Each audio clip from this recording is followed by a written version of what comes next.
Hello दोस्तों, कैसे हैं आप सब। उम्मीद करता हूँ आप सब अच्छे होंगे। लो फिर एक बार एक नई कहानी के साथ आपका अपना दोस्त आपके अपने चैनल पर हाजिर हूँ। उम्मीद है आपने चैनल सब्सक्राइब कर लिया होगा। अगर नहीं किया है तो प्लीज़ कर ले। इससे हमें भी मोटिवेशन मिलता है और रोज़ नई कहानी लेकर आने की प्रेरणा मिलती है। दोस्तों, कहानी शुरू करने से पहले कुछ सवाल है जो मैं आपके सामने रखना चाहता हूँ। जब हम किसी भूत के बारे में सोचते हैं तो पहले हमारे दिमाग में क्या आता है? एक भयानक चेहरा, खतरनाक आवाज़, डरावनी एहसास, अपना दुश्मन, एक्सेट्रा एक्सेट्रा। पर आज जो कहानी मैं आपको सुनाने जा रहा हूँ वो सुनकर आपके ये भ्रम दूर हो जाएंगे। हाँ दोस्तों, अगर विश्वास नहीं है तो चलिए आपको कहानी की ओर लेकर चलता हूँ। कहानी आखिर तक सुनिएगा, तभी आपको समझ में आएगा। ये कहानी उत्तर प्रदेश के एक छोटे से गांव की है। गांव से दूर एक पहलवान रहता था। उसका नाम सोहन था। उसके पास बहुत सारी भैंसें, गायें थी। वो पूरे दिन अपने जानवरों की देखरेख करता और उससे जो दूध मिलता था वो खुद ही पिया करता था। उस पहलवान की यह दिनचर्या थी। वह दूध पीकर इतना बलशाली हो गया था कि उसका कोई भी मुकाबला नहीं कर पा रहा था। उस गांव में सब उससे डरते थे। वो अपने साथ अपने हाथ में 50 किलो का लोहे का डंडा भी रखता था। ज़रूरत पड़ने पर उसी डंडे से वो सबको मारता पीटता था। कुछ समय उस रास्ते कोई भी आया जाया करता था। उन लोगों से वो पूछता था, मेरा विवाह किधर और कब होगा? अजीब सी सवाल है ना। वो लोगों से यही पूछता था कि मेरा विवाह कब और किधर होगा। इस पर लोग उसको कोई उत्तर न दे पाते थे और जो लोग उसका सवाल का जवाब नहीं देते थे उनको वो अपने लोहे के डंडे से खूब पीटता था। एक दिन की बात है। एक पंडित और एक नाई। नाई तो आप जानते ही होंगे, हजाम जिसको कहते हैं। वो दूर देश विवाह का रस्म ख़त्म करके उस रास्ते जा रहा था। रास्ते में उसको सोहन पहलवान मिल गया। दूसरों की भांति वह भी पहलवान के सामने डर से कांप रहा था। फिर पहलवान ने उनसे पूछा वही सवाल, मेरा विवाह किधर और कब होगा? दोनों काफ़ी भयभीत स्थिति में थे। वो जानते थे कि जवाब नहीं देने पर यह पहलवान उसकी पिटाई कर देगा। इस पर नाई ने एक युक्ति लगाई। युक्ति मतलब उपाय। और दूर तार का पेड़ दिखाकर कहा, तुम्हारा विवाह उधर होगा। सोहन पहलवान बहुत प्रसन्न हुआ। उसने अपनी सारी जानवरों को उस पंडित और नाई को उपहार स्वरूप दे दिया। कहा, यह सब तुम ले जाओ, अब मेरे ये किसी काम के नहीं हैं। अब मैं चला अपने ससुराल खातिरदारी करवाने। अब ये सवाल आपके दिमाग में आ रहा होगा कि मोहन पहलवान ने क्या किया। तो सोहन पहलवान उस तार के पेड़ को लक्ष्य बनाकर वहाँ पहुँच गया। वहाँ एक झोपड़ी थी। उसके अंदर एक महिला और एक बच्चा था। वहाँ जाकर पहलवान ने हाजिरी लगाई। उस महिला को समझ नहीं आया कि यह कौन है। वो डरी हुई भी थी, किंतु सोचा कि हो सकता है ये मेरे पति के कोई जानकार होंगे, इसलिए उसको मेहमान समझ के मेहमान के कमरे में बिठा दिया और लोटा बाल्टी हाथ पैर धोने के लिए उसे दे दिया। महिला का पति जब आता है तो उस आदमी को वहाँ पाकर अचरज में पड़ जाता है कि यह कौन है। अपनी पत्नी से पूछता है तो वह कहती है, पता नहीं यह कौन है। मैं तो समझ रही थी कि यह तुम्हारा कोई परिचित होगा और तुम्हारे जैसा ही यह बदतमीज है। मुझे भी एक थप्पड़ मारा है इसने। लड़का रो रहा था यह कहते हुए कि मुझे भी मारा है इन्होंने। इतना सुनते ही उसका पति क्रोधित होकर उस आदमी के पास गया, सोहन पहलवान के पास, और कहने लगा कि तूने मेरी बीवी को कैसे मारा। कहते हुए उससे झगड़ा शुरू कर दिया। सोहन पहलवान था वह, यह बदतमीजी बर्दाश्त नहीं कर पाया। उसने अपने लोहे के डंडा से उसके सिर पे एक जोर का झटका मारा। वह आदमी वहीं मर गया। उसकी बीवी कहने लगी कि अब तो मेरे पति ही एक सहारा थे, वो भी मर गए। अब तुम्हारे साथ ही आधी जिंदगी निर्वाह करूंगी मैं। तब उस महिला ने बोला कि कुछ कमाई करोगे या ऐसे ही भूखे मरोगे।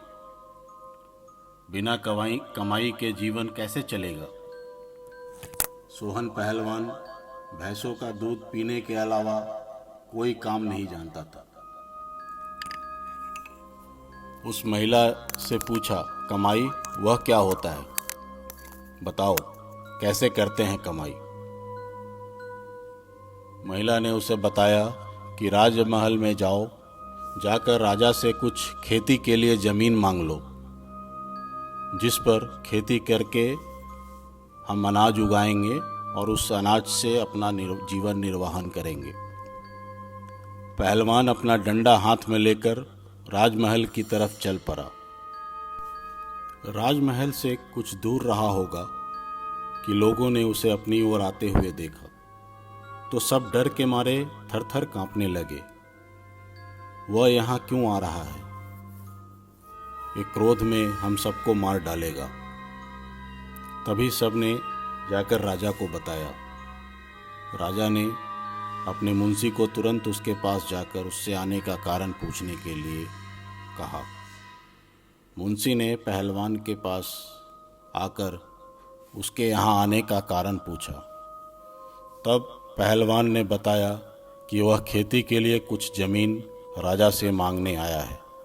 मुंशी ने कहा, तुम यहीं ठहरो, मैं राजा को बता कर आता हूँ। मुंशी राजा के पास आता है और उसके आने का कारण बताता है। इस पर राजा मुंशी को आदेश देता है, वह जितनी ज़मीन और जहाँ मांग रहा है उसे वहाँ दे दो। मुंशी तुरंत पहलवान के पास जाता है और उसे चालाकी से एक ज़मीन देता है जो शमशान घाट के पास बंजर पड़ी थी। पहलवान उस ज़मीन पर जुताई करने से पूर्व सोचता है कि यह खेत में आ रहा पीपल का पेड़, जिसके कारण हमारी फसल कम हो जाएगी, इसे अपने खेत से हटा देता हूँ। यह सोचकर उसने पीपल के पेड़ पर लोहे का एक डंडा मारा, जिसमें से 150 भूत नीचे उतरे और पहलवान से लड़ाई करने लगे। दोस्तों, ये बता दूं, उस पेड़ पे भूतों का डेरा था। पहलवान उन सारी भूतों का सामना डटकर करने लगा। किसी भूत का हाथ टूटा, किसी का सर फूटा, किसी का पैर टूटा। सभी लाइन से खड़े हो गए और माफ़ी मांगने लगे।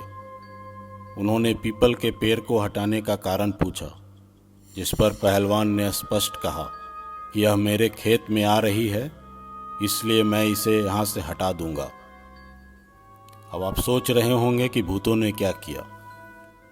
भूतों ने सोहन को कहा कि हम इस खेत से होने वाली सारी पैदावार के बराबर आपके घर में राशन पहुंचा देंगे, परंतु यह पेड़ आप मत तोड़ो। यह हमारा घर है और हम यहाँ कई सालों से रह रहे हैं। पहलवान बहुत ताकतवर था और सदैव ताकतवर लोग दया करते हैं, इसलिए उसने भूतों की बात मान ली और घर चला गया। जब भूतों ने पहलवान के घर 6 महीने का राशन भंडार कर दिया तो पहलवान ऐश मौज की जिंदगी यापन करने लगा। भूतों को यह सौदा बहुत महंगा पड़ा। वह कार्य करके दुबले हो गए थे। रात दिन खेत में खेती करते और जो अनाज पैदा होता वह पहलवान को पहुंचा देते। कुछ दिनों बाद भूतों के गुरुजी वहां पहुंचे और उन्होंने उन सबको दुबला पाकर कारण पूछा। सभी भूतों ने बताया कि एक पहलवान है, उसकी जी हुजूरी करने, उसे राशन पहुंचाने, यह सब काम करने में हमारा सारा वक्त चला जाता है, जिसके कारण हम दुबले होते जा रहे हैं। गुरुजी को यह बात बुरी लगी और बदला लेने के लिए वह बिल्ली का वेश बनाकर पहलवान के घर जा पहुंचे। पहलवान के घर रोज बिल्ली दूध पी जाती थी। इस पर वह बहुत परेशान था। फिर उसने सोचा, आज सबक सिखाने के लिए डंडे का इस्तेमाल करना ही होगा। पहलवान डंडा लेकर दरवाजे की आड़ में खड़ा था। बाहर से बिल्ली के वेश में आए भूतों के गुरु ने उस पहलवान को दरवाजे के पीछे देख लिया था और दांव लगाकर रखा था कि अब कब उसकी आंखों से ओझल होकर उस पर वार किया जाए। इधर पहलवान भी दांव लगा रखा था कि कब बिल्ली घर के अंदर प्रवेश करे और उस पर प्रहार किया जाए, किंतु बिल्ली अंदर नहीं आ रही थी। काफी समय हो गया था। पहलवान धीरे धीरे पीछे हटता गया और चूल्हे के पास पहुंचकर छुप गया। बिल्ली आई तो उसने पहलवान पर अचानक वार करने के लिए ज्यों ही प्रयास किया, पहलवान सतर्क की स्थिति में था। उसने एक डंडा बिल्ली के कमर पर लगा दिया। जब भूतों के गुरुजी के पसीने छूट गए, उनकी सारी हड्डियां टूट गई। गुरुजी ने अपने भूत रूप में आकर पहलवान से माफ़ी मांगी। पहलवान ने गुरुजी से पूछा, छोड़ने के बदले कि आपकी क्या सज़ा होगी। गुरुजी ने स्वतः स्वीकार कर लिया कि जितना राशन आपके घर आता है उसका दुगना अब दिया जाएगा। इस पर पहलवान ने गुरुजी को छोड़ दिया। गुरुजी अपने चेलों के घर पहुंचे और पूरा वाकया बताया। अब राशन दुगना पहुंचाना होगा। इस पर उसके सारे भूत चेले सिर पीट कर रह गए। एक तो पहले से ही दुबले थे, अब और आफत आ गई। ये आपने क्या किया गुरुजी, आपने तो हमें और मुसीबत में डाल दिया। तो दोस्तों, ये एक अच्छे भूतों की कहानी थी। उम्मीद है आपको पसंद आया होगा। थोड़ा कॉमेडी भी है, थोड़ा फनी भी लग रहा होगा आपको। तो जैसा भी हो, अगर अच्छी लगी है तो हमारे चैनल को लाइक और सब्सक्राइब ज़रूर करें।